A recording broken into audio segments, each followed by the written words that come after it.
We talked about the Dalatov, right? Is that how it's pronounced?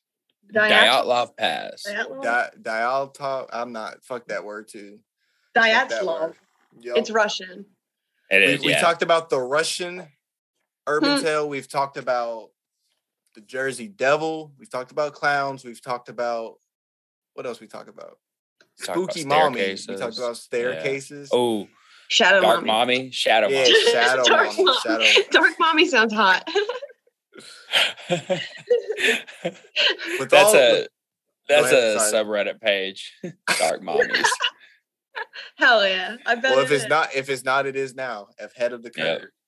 There you go. Well, one of the suggestions on the Facebook group comes from Brian G, who asked us to look into the strange happenings in the Appalachian Mountains. The Appalachian Mountains. Appalachian Mountains, and it doesn't matter. Yeah, it's relative. Yes. Fuck that word too. It's okay. Well, anyway, the mountains.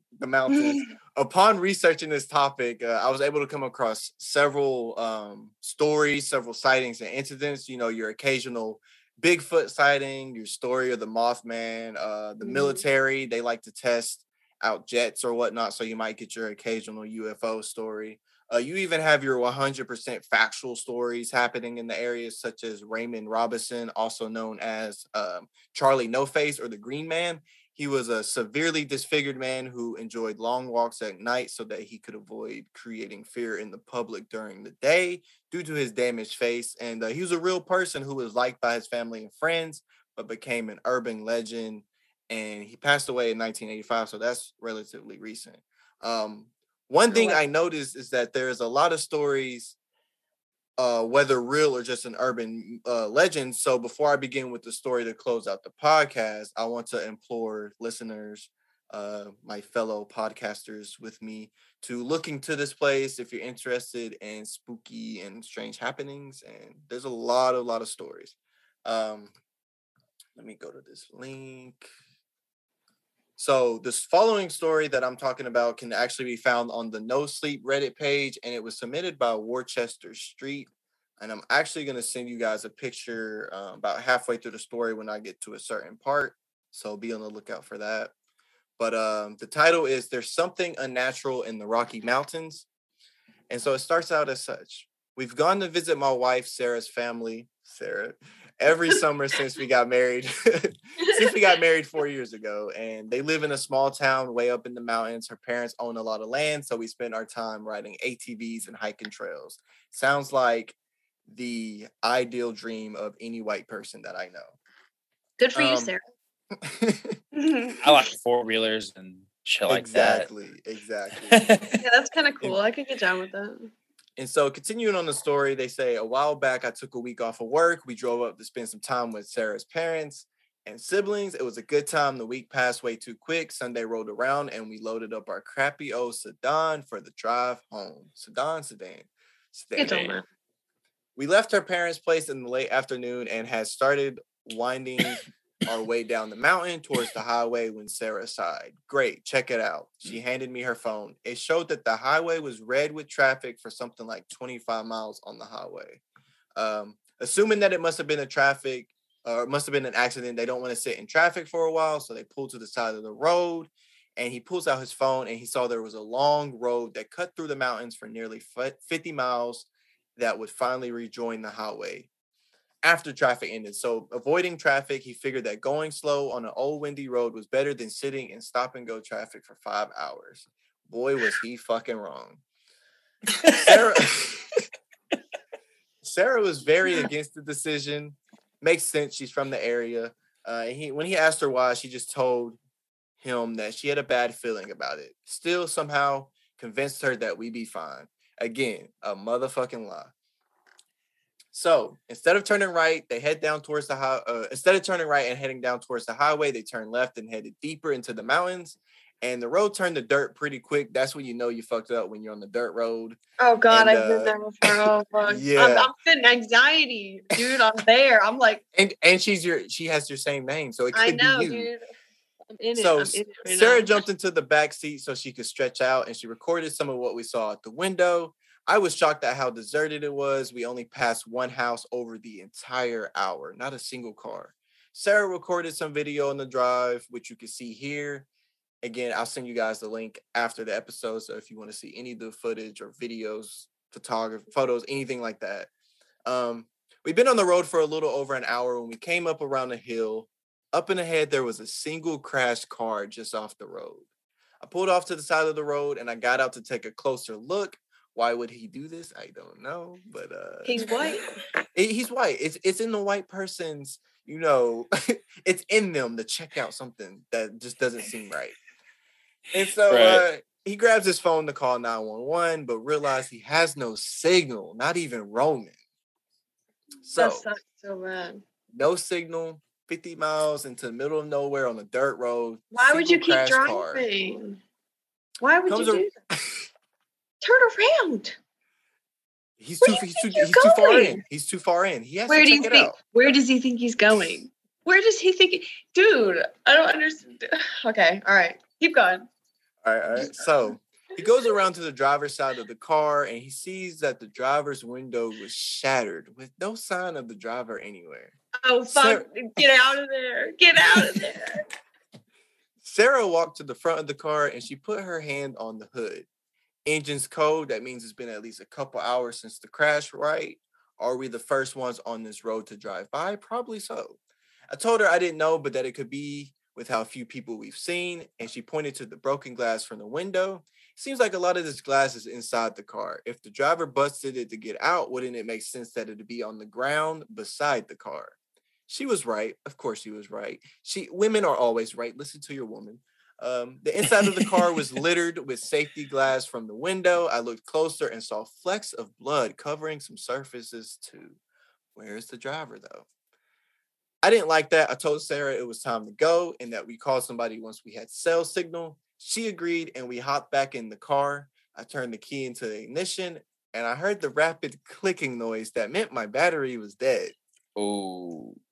I popped my hood and saw there was a bunch of corrosion built up on my battery terminal. I swore under my breath. I swore under my breath.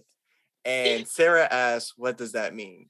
I told her it meant that there wasn't a good connection between the battery and the motor and that the battery was probably dead. We could fix the corrosion, but we need a jump to get the car started. I talked the problem over with Sarah. We were already dozens of miles from her parents' place. We had no signal, and based on the car wreck, it was likely we wouldn't see any more traffic for hours at best and days at worst. On top of all that, the sun was starting to get low in the sky.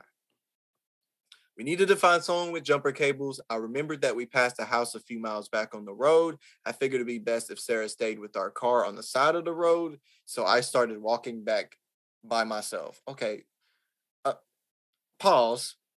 Have they not seen any sort of split up gang horror movie or this isn't Scooby-Doo. We're not splitting up. Literally. The gang sticks together. I'm so Gang's angry. all here.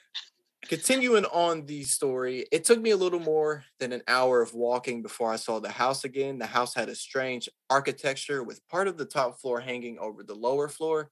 I saw that there was a small garage in the woods behind the house. He provides a link to the picture. Like I said, I will send that to you guys. But right. I walked up to the door and knocked, calling out as I did. There was no answer. I walked to a window, and next to the door, which was abandoned, I saw that there was a message scrawled on the wall. I looked closer and could just barely make out the words, and it said, "They can't see you if you don't make noise." I read it over and over. They can't see you if you don't make noise. They can't see you if you don't make noise. What did they mean? I checked my phone again. Still no signal. I yelled out for help. Yells out for help. What did the message just say? It said, shut up. It said, shut your fucking mouth is what it said. Exactly. I'm so angry right now. I yelled out for help, but heard nothing. And judging by the state of the place, I figure it must have been abandoned. On top of everything else, the sky was starting to get dark. I made my way towards the garage behind the house and kicked in the door. The inside was in fairly good condition still. There was an old cabinet against the wall. I opened it up, saw some rusted jumper cables and a flashlight sitting on a shelf. And I figured the battery in the crash car might still have enough charge to jump my car. So I grabbed both of them, and at this point, it was completely dark outside. I start walking back toward my car, and I was happy to see the flashlight still worked. Something about the house and the message had given me a bad feeling, and I was eager to get back. I was walking alongside the road when I heard a scuffling sound in the woods behind me, and I stopped and looked back for a long moment. That's when I saw movement out the corner of my eye. I turned my flashlight forward, and I saw a creature standing behind a tree. It moved its head in an erratic motion, constantly twitching. It looked like a gigantic spider with a human head. Its eyes reflected the light of my flashlight like headlights, and I heard more motion in the woods behind it, meaning that it was not alone. I locked my muscles in place, I gripped my phone hard, and I accidentally pulled the volume button, which I have set to take a picture on my phone's camera. My phone made the clicking camera noise, and at the sound, the creature snapped its head in my direction and began moving around the tree. I pulled back my arm and threw my flashlight as hard as I could behind me on the road. The creature looked back behind me and with its spindle legs started walking towards the flashlight, and I noted that it moved pretty slow. The moments it took to walk by me were an eternity, and when I saw it was a dozen yards away, I started running down the road and did not look back. I'm going to send you guys that picture. I'm almost done with the story, though. I was going to say, that's not it, right? Mm-mm. After an eternity, I reached my car, completely out of breath, full of adrenaline, and Sarah opened her door and got out. "Hey, did you find any help?" she asked. I yelled for her to stay in the car, ran to the crash car. I reached my hand into the broken window, popped its hood, ran around, pulled its battery out. I attached the cables I'd brought to both batteries, and Sarah turned over our car's engine. I ripped the cables off of our battery and slammed the hood shut, jumped into the driver's seat, and sped down the road.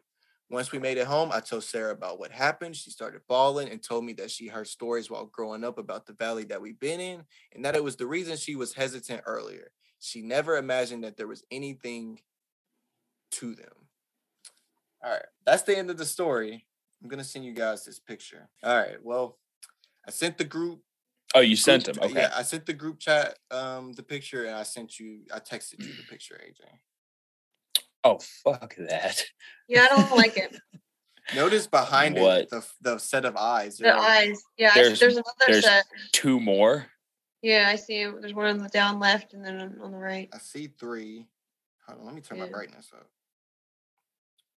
1, 2, 3, 4. There's 4 creatures behind them. Oh, what? Hold on. Okay, let me try that. All right, save. Now, when I first saw this picture, I saw the story first. I was like, "Oh my god, this is a crazy story." And I got to that part, and I clicked on the picture, and I feel like this might be just so you know, just an urban story, not something like actually real. Mm-hmm. Oh shit, dude! You know, because it looks like a creepypasta type shit. Yeah, like a creepypasta or a. Well, I guess sometimes there's like ARGs that you can find that like it's like an alternate reality game where like people play along on Reddit. You know, it's crazy you said that because I just fucking was watching some of those earlier, and dude, so like the one so where like wild. the woman crawling up the wall and like yanking this other woman up the wall with her. Oh fuck that! That's crazy. Yeah, I like them because they're always like found footage ass. You know, like if you like that type of directing movie style, you like ARGs. Yeah, interactive is what it is. I did what you did, Paris, and I'm like editing this photo and turning all the brightness up and stuff and the black points, and it's to the left, that other set of eyes. Yeah, and then there's a set in between the leaves. Well, what's really crazy is why would you can't see that until you turn it up. So if it was like an edited photo, why would that not be like prevalent to see all the time? Why would you have to adjust the settings to see it in the background, you know? And I wonder how zoomed in this photo is too, because I imagine there was some distance between them. I would hope so. Yeah. I wouldn't want to be that fucking close to that thing. Because okay, if he was like as close as the picture makes it look out to be, the last thing I'm doing is gonna take a picture. Literally. Right. And not with the flash on. Yeah, and then you just read the message saying they won't notice you if you don't make noise. Bitch, I'm backing up slowly. Well, is that the story from the Appalachian Mountains? Yeah. That's Oh, okay. and that like I said, when I was researching this topic, there's a lot of like you could find like 50 to 100 different stories, and so I thought this was the most interesting one. Yeah. Out of the several, but is it real? Is it I don't think it is, but who knows? It could be. Yeah. I think that that some people might see some shit in the mountains, and I don't know if that's because of a psychological thing from being in a secluded area, or if there actually is some creepy stuff out there. Now, like, there is one thing that I do know, and it's that humans, we have a fear of the unknown, and to cope with that fear, we will create things. And that's why we have horror movies, and that's why we create ideas about things that happen after death. Mm-hmm. We don't like to think about stuff that we can't fathom, so we make up stuff. And I don't know, so maybe it has a psychological effect on people that way. Maybe they think they see these things, but it's not actually there, or it's just an animal, or maybe these things are there. From a personal viewpoint, I do think there's crazy shit that goes on in woods. And my biggest theory is always the ferals. I always think it's some form of human that no longer is human. Mm-hmm. But with that being said, there have been like reports of cross animals there, and like some of the locals, when asked about some of the strangest shit they see there, they're like, well, what you might think is strange is normal to us because we live here, type shit. Yeah. And they said, like, really the strangest thing I've seen here is a coyote mixed with the wolf hybrid. That's so like that's got to be creepy as shit. So who's to say this story isn't real and he saw some koala crab hybrid? Also, there's definitely some people who live out in the woods, like in an area where you have to walk to get to, and those people are definitely weird as fuck. Okay, yeah. I'm just gonna say that. You have to be. So you have to be, even if you weren't before. Yes, you're gonna go crazy from being so secluded. That's just the way it is. I mean, the way that humans are, we are social creatures. Even if you are not a social person, you still can't not be near other people. That's why, like, prisoners who go in solitary confinement go crazy. Yeah. It's something about being desocialized that's just, and it will turn a person feral. You have stories about children going off in the woods and getting raised by packs of wolves, and becoming feral, and that's some pretty wild shit too. So I don't know. There could be all kinds of shit going on. You could have, like, let's say, like, back to the there's no other humans around. Let's say it's just a family. Well, they might fuck each other. They might have kids. You know what I'm saying? Like, this is just some crazy shit. Yeah, you probably got people like drug dealers out there, and like some people dumping bodies too. You laugh at the way I said that. Regardless, you're gonna run into some fucking creepy or shady stuff out there. I mean, look, we're in Arkansas, where people fuck their fucking cousins for normal. So imagine in the woods, you're going crazy. Yeah, you're gonna. He said, maybe they was fucking. No, because they were. You know that shit happens. I mean, there's communities that get secluded, and for like they're cut off because of like floods or some shit, and there's like inbreeding. Like, the hills have eyes. Exactly. Wrong turn. Yeah. Those are trippy movies. Boom, man, that's the worst thing. Like, movies about inbreeders, I'm glad that died out real quick. That's shit that scares me. Because I don't know. They're more likely to have psychological problems and like.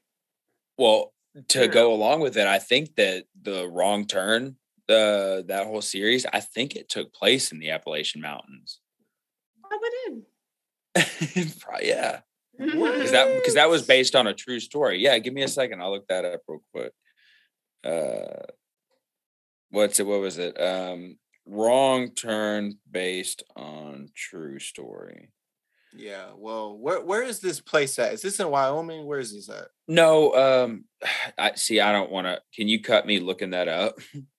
Because I'll look it up. But Appalachian Lake. I'm even spelling it wrong. I'm gonna cut me saying Wyoming because people are gonna be like, "Nigga, Wyoming." Appalachian Mountains. I know they're in the. He's slow. Oh, God damn, man. He's sleeping so hard. North America. Mm-hmm. Oh, Pat? Yeah, he sleeps good. Well, he says okay, it's the mountain range that runs all the way up through like New York. Mm-hmm. So this is, you see. So yeah, damn. Basically right where Sarah lived up in New Jersey, that looks like all it's that through shit. Through about 5 or 6 states. Well, it goes through like from like Tennessee all the way up. And so now let's look up this Wrong Turn shit. Well, the message is don't go on dirt roads. Don't go camping. Don't go in the woods. Don't go on dirt roads. Don't go up the staircase. Stay away from clowns. Yeah, it happened. It took place in West Virginia. And he's secluded area. Right in the hearts of the Appalachians. Yeah, that's the heart. Yeah. Well, damn. Ladies and gentlemen. Mm-hmm. What a trip, dude. Just give up camping at this point. If you want to camp in your backyard. Boom. Yeah. Yep. Don't go on hikes up snowy mountain passes. Don't go camping in the woods. Don't go camping in Russia. Don't go to the Pine Barrens. Don't go to the cabin in the woods. Don't go looking for staircases in woods. Just we as humans have spent thousands of years trying to get the fuck out of the woods. Why would you want to go back to them? What you want trees for? We've built cities completely rid of trees and fucking trying to get the forest farther away. Don't go out into it. Stay like on the edge at the most. Yeah. Avoid national parks. Avoid the national parks. No caves. Just stay in your house. You be safe. Stay inside. That's what I do. Never leave your room. Yeah. Well, hey, the government would be so proud of us right now. Yeah, stay inside. Keep talking about these crazy things that we're they're watching us right now. You know, through the cameras. Yeah, well, we trademarked that, so ahead of the fucking game. Hello, kitty cat. Boom.